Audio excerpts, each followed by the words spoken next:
আমি ফ্যান। আমি একা আর কত করব? গাছ দেখলেই তোদের হাত চুলকায়, কেটে বাজারে বিক্রি করে আসিস।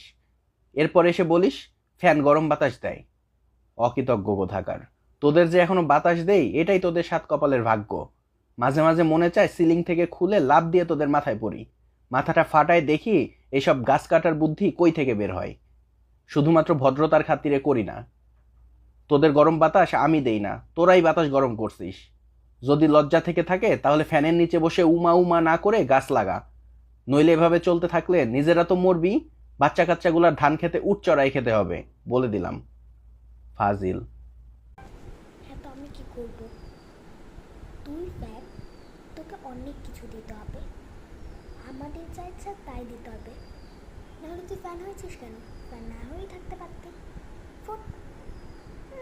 বড় এসছে।